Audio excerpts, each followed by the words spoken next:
expected credit losses.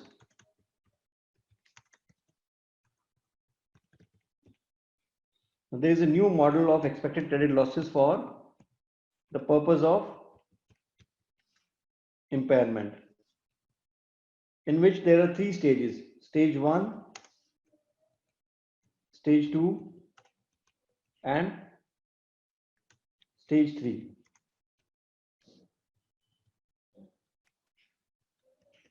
Less risky investment, we create an allowance of expected losses for a 12-month period. This is known as 12-month expected loss. 12-month expected losses.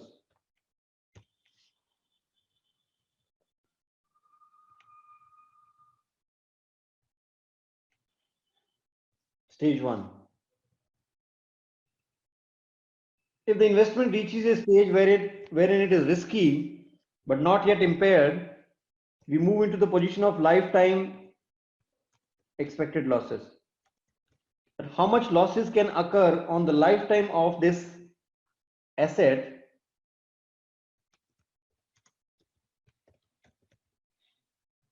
We create an allowance on the basis of lifetime expected losses.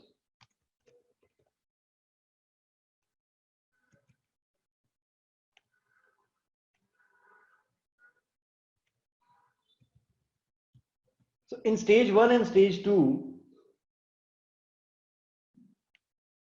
the entry will be expected loss account debit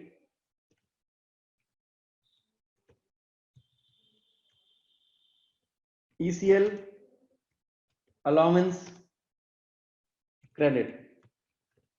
ECL allowance means we have simply created an allowance.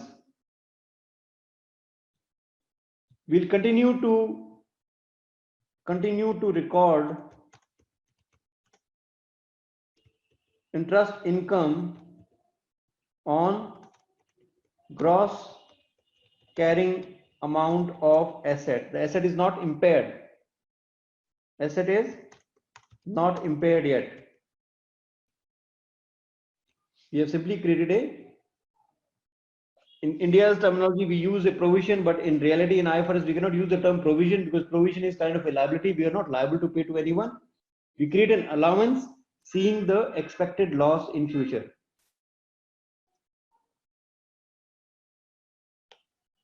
This is stage 1, wherein the investment is less risky. We create an allowance for the losses we are expecting in the 12-month period. We do not look at the losses it can give us over the entire life of the asset. If the maturity period is 5 years or 10 years, we try to predict the expected losses over the 10-year period from this investment. If it reaches the second stage, and the second stage is the rebuttable presumption. Presumption is that even if any payment is 30 days past due, it is considered risky investment, higher risk investment. So it reaches, even if an investment is 30 days past due, it reaches stage 2. Even in stage 2, it is not impaired yet. But the only difference is now, instead of calculating the expected losses for 12-month period, we are calculating the losses for lifetime expected losses on the recoverability of this asset. So we create an allowance on the basis of lifetime expected losses, not on 12-month period, now lifetime. The entry remains the same, expected losses, but these losses are now representing the lifetime expected loss. We create an ECL allowance credit, and we'll continue to record interest on Gross carrying amount of the asset means we have not reduced the value of the asset. Asset is not impaired yet. Third stage is when the asset is actually impaired.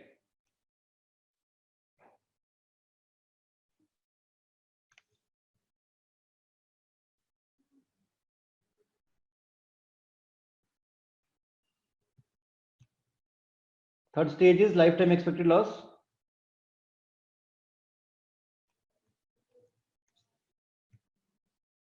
You try to see the losses over the lifetime of this asset. This is impairment. So we not only create an allowance, now we use this allowance to reduce the value of the asset.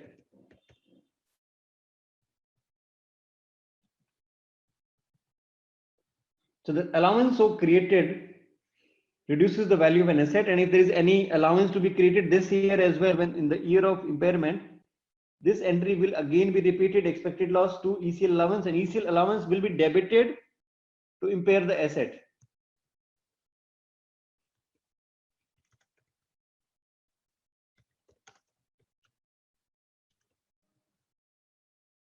Financial asset is credited, is impaired.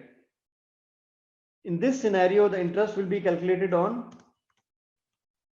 net carrying amount because the amount has been reduced now, that will not be receiving this in future. An asset is impaired. The same is the case with fair value through OCI item till the time it is in stage 1 and stage 2. Here we were taking these expected losses. In normal circumstances, expected losses will be taken directly to P&L. This expected loss debit will be transferred to P&L. But in case of a fair value through OCI item, this expected loss allowance will be transferred to OCI. We'll create an allowance in equity on the liability side for this asset,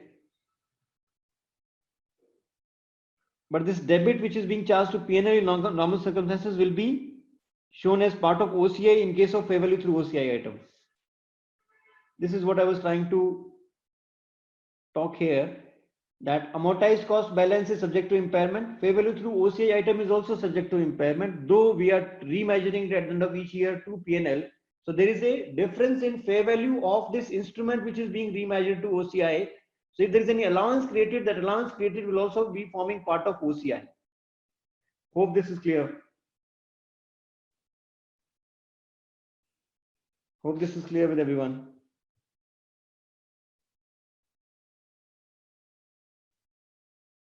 Now in trying to explain this, I have covered expected credit loss model. Earlier there used to be incurred loss model, that when the losses used to incur, we used to charge them to profit and loss account and we used to reduce the value of the asset. But now we have expected credit loss model, which is also known as ECL model, wherein it has 3 stages. In India, the rebuttable presumption is 90 days past due. Under IndAS,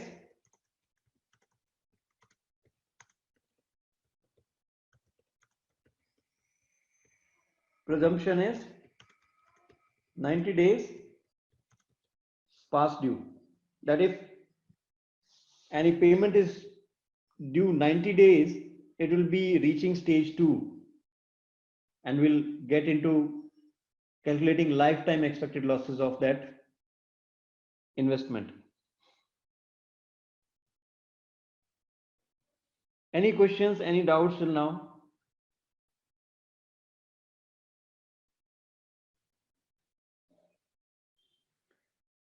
Akash, ECL account will close on settlement of this.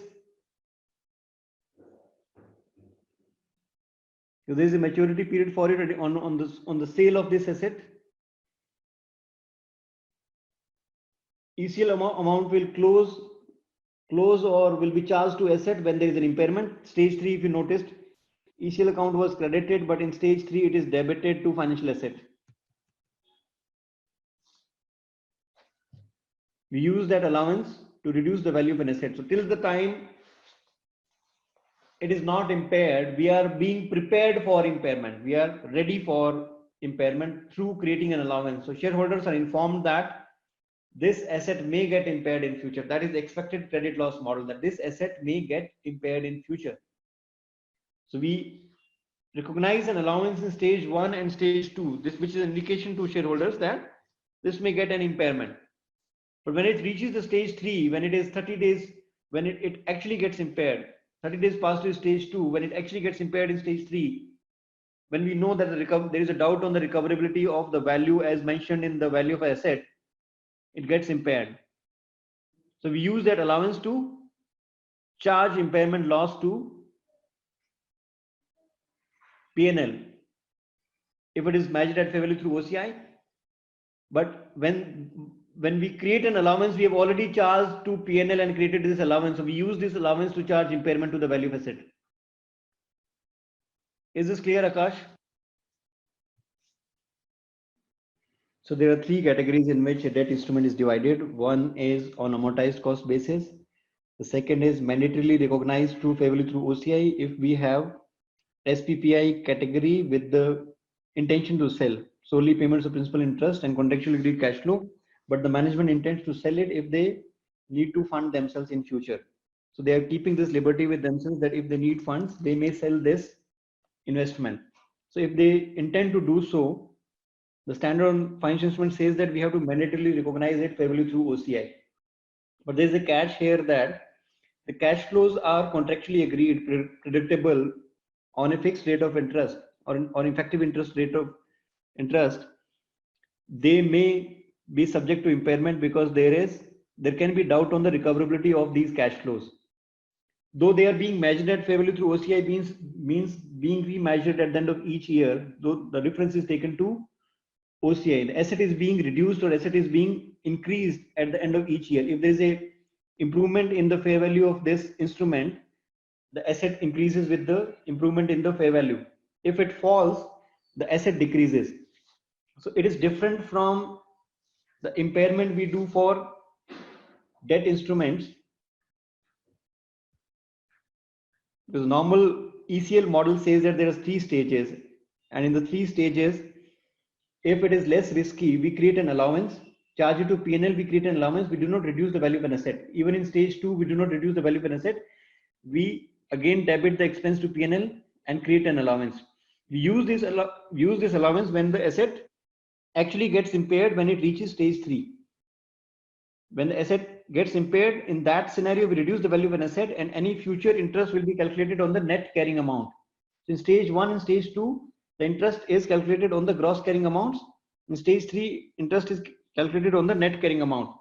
So as far as fair value through OCI item is concerned, here's an example wherein a debt instrument, if it is measured at fair value through OCI, on initial recognition, it is measured at 6,000.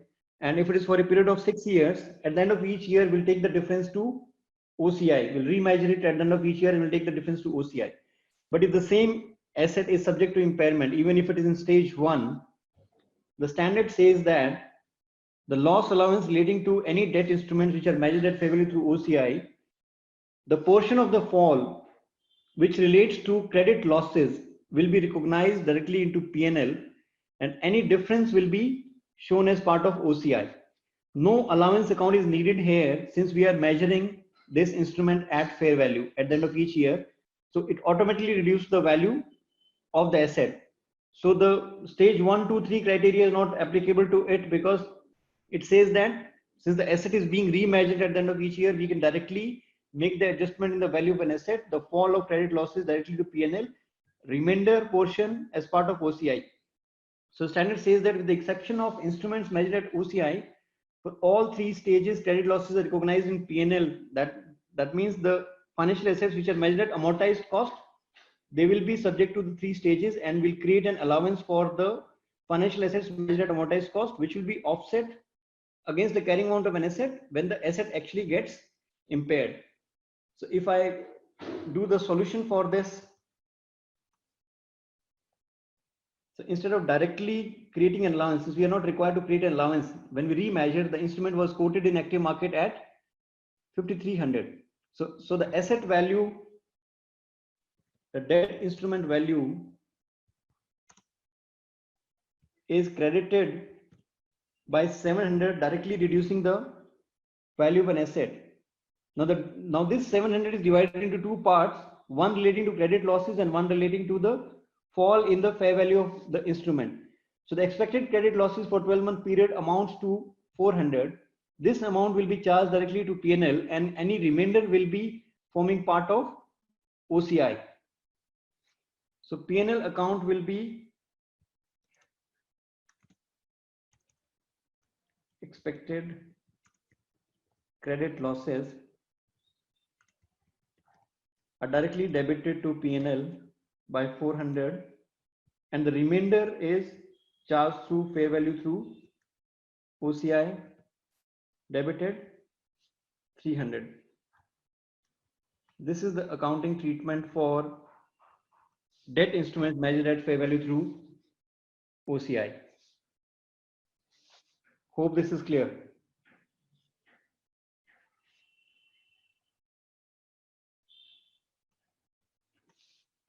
This is bound to create a doubt because there was a conflict between the expected credit losses model of stages, stage 1, 2, 3, which is not applicable to the loss allowance measured for fair value through OCI item, which is different. Herein we are directly reducing the value of an asset and dividing the portion of the fall into what belongs to P&L and what belongs to OCI.